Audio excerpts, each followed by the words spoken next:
back here at Angela Floyd Schools, and man, we're on break right now. We've got a lot of free time on our hands, and we were just sitting here discussing what is the best way to economize our time at home and our preparation and rehearsal time at home, and what are some tips and tricks that we can use to make it really efficient. So we come out of the break even more on top of it than when we left. We're getting everything that we wanted to get done. We're hitting those goals. What do you got? Well, I have a few things that might be helpful for parents and students at home when it comes to structuring an at-home practice and making it a habit, because that's always the number one goal, is that students, you don't want to come into your lessons and your teachers to ask you if you practiced and you to go, ugh. Right. And parents, you don't want to have to ask your kids, your students, if they're practicing. Once it's a habit, you just know it's getting done, which is always I would say that's like the number one challenge at home, because we're all so busy. So developing that habit every single day, it's just part of your routine. You just integrate it into your everyday life, and then it's second nature. You don't really ever have to think about it again. Mm-hmm. So the first tip that I have, number one tip, is to have your instrument somewhere that you can see it every day. So if your violin, if your trumpet is stuffed in the case and then stuffed under the bed, out of the way, you're not going to see it and you're not going to think about it. Out of sight, out of mind. Yep. If your piano is in some back room that never gets used, right, the air conditioning is closed so it's hot all the time, right, you're not going to go in there, you're not going to use it. It needs to be out in a space that you occupy for most of your day. That's a great idea. So your instrument should be out, it should be where you can see it, and every time you see it, just try and touch it and play one thing on it. And that's going to develop some really good habits for practicing every single day. Now that doesn't mean, violinists looking at you, that your violin is just laying on the couch or on your bed. You still need to take care of your instrument. Keep it safe. Just make sure that it's where you can see it and it's easy to access. All right, cool. All right, tip number 2. Dose. Try and figure out when you are most productive during the day. So if you have... That's a hard one. Yeah. Right? If you have your practice scheduled for 9 o'clock at night, it's 30 minutes before your bedtime, and you're trying to practice for 30 minutes, it's not going to happen. If you are someone who is productive during the morning time, that's when you like to do your homework. Also not gonna. Then schedule your practice for in the morning before school. If you're productive right after school, maybe while you're having a snack after school, you get home about 4, you do your homework, you have a snack. Schedule your practice for right after your homework. That's great. That would be me. Mm-hmm. I'm an after-school snacker practicer. I am a morning with coffee practicer. Oh, okay. Yeah. So that's tip number 2, is find out when you are most productive during the day. Schedule your practice for that time every day, and then make it a habit. Great. All right. Tip number 3. Trace. Is figure out how long you should be practicing. All right. And set reasonable goals for yourself. Right. I got a lot of bingers. Mm-hmm. They'll practice one time for like 2.5 hours or something crazy like that. No! We always suggest that you don't practice for just one time in the week, even if it is for a really long period of time. Because number 1, you could have already forgotten what you went over in your last lesson. Happens all the time. And number 2, you're going to feel stressed. Mm-hmm. I mean, been there, done that. Oh, I know, I did it too. I know. I mean, we're talking, from experience here. Mm-hmm. So, I always tell everybody to just, like you said, if your instrument is visible, it's as easily accessible, and you can set and it's part of you come in. For me, it would be I put my books down, I grab a snack, and I hang out with my piano for 20 minutes. Mm-hmm. That's it.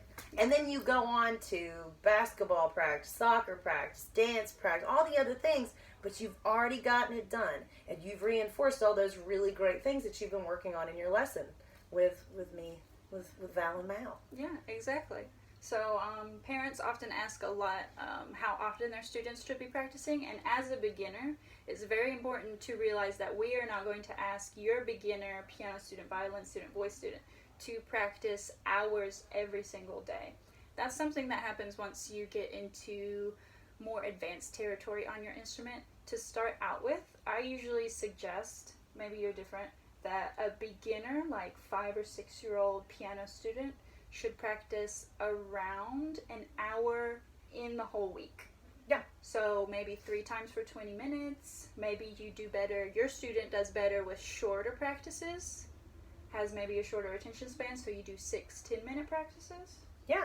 It's just whatever works for you, but you don't have to, again, binge practice. Right, it's all about consistency is what you're saying. Exactly. Being consistent every day Mm-hmm. and creating that good practice ritual every day. Set a schedule for yourself with a time that you should be practicing during times that you know you can practice, and get it done every single time, and then that will eventually become a habit. It's great. It's great advice. All right, so part 2 of the video, we are going to talk about how to structure an at-home practice. All right, let's do this. Beep, beep. So, say that you are practicing for 20 minutes 3 times a week. All right. I think you can see that. Yeah. Okay. So the first 5 minutes should be warm-ups.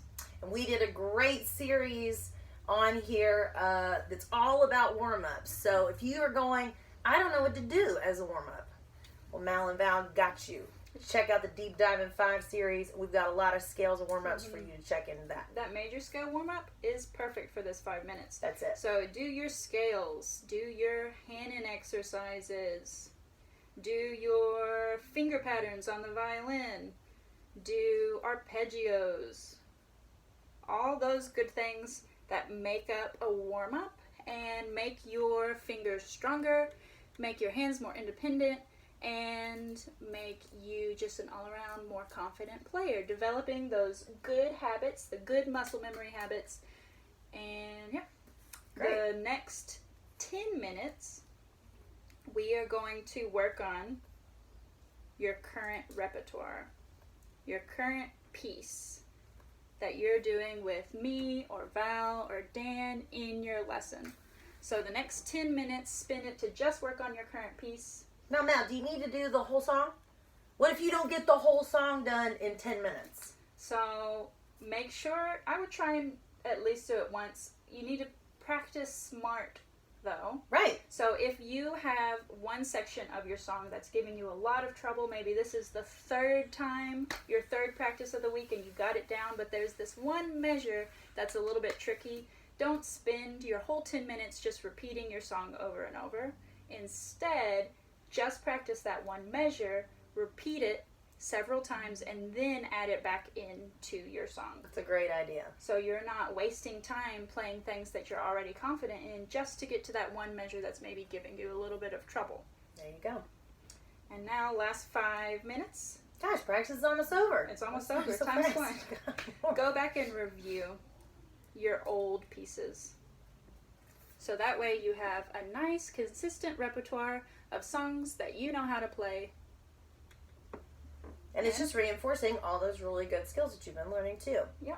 And a lot of times we learn a lot of new vocabulary, terminology, that you do have to keep on. I mean, we're learning essentially another foreign language a lot of times, especially on piano where we're learning a lot of Italian terminology. So it's really good to go back and just refresh.